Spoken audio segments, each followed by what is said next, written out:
Thank you very much. My question is for President of DRC. Ma question est adressée au président de la RDC. Monsieur le Président, si la sécurité est à l'évidence un gros problème pour vous, si vous étiez capable de résoudre ce problème par vous-même, vous l'auriez fait depuis longtemps. Alors je voudrais savoir pourquoi vous refusez de collaborer au sein des processus de Luanda et de Nairobi afin de trouver une solution durable à cette crise sécuritaire. Je pense que la solution est entre vos mains et qu'il faudrait travailler avec ceux qui sont prêts à vous aider pour résoudre vos problèmes. Je suis du Rwanda et nous croyons tous que la sécurité est nécessaire pour l'investissement et le tourisme. Donc faites votre part pour trouver une solution. Si vous êtes rwandaise, vous devez savoir qu'il y a eu au mois de novembre une discussion qui a abouti à la définition d'une feuille de route pour sortir justement de cette crise. Et cette réunion a eu lieu en Angola, à Luanda précisément, et en présence de tous les pays, surtout les représentants des deux pays concernés, c'est-à-dire le Rwanda et la République démocratique du Congo. Il a été convenu, comme j'ai dit, une feuille de route qui décrétait le cessez-le-feu et le retrait immédiat du groupe de M23 qui est soutenu par le Rwanda le 25 novembre.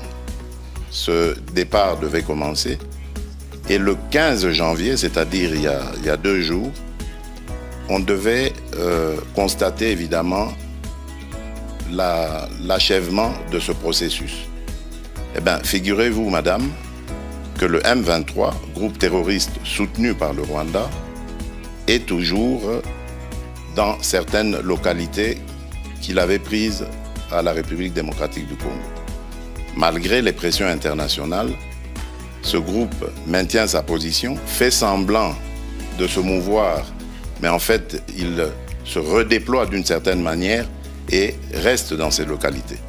Et je vous apprends que depuis lors, il y a eu un massacre qui s'est fait dans une localité qui répond au nom de Kishiché, d'une centaine de personnes, des innocents, que ce groupe a voulu massacrer pour les terroriser et les pousser à se déplacer de cette localité qui regorge de matières précieuses dans son sous-sol.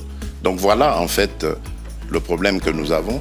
C'est un très grand défi parce qu'on ne peut pas investir à la fois dans le développement du pays et dans les ressources pour augmenter les capacités de l'armée et pouvoir ainsi se défendre.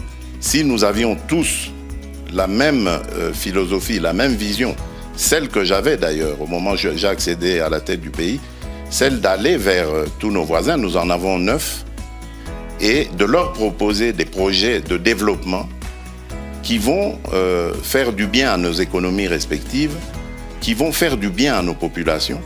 Et je peux vous citer comme ça, pour chaque pays, chacun des 9 voisins que nous avons, quel est le projet dans lequel le projet que j'avais proposé et dans lequel j'invitais que nous nous investissions tous pour aller vers ces échanges commerciaux, économiques et autres qui allaient amener la paix et garantir la stabilité de la région.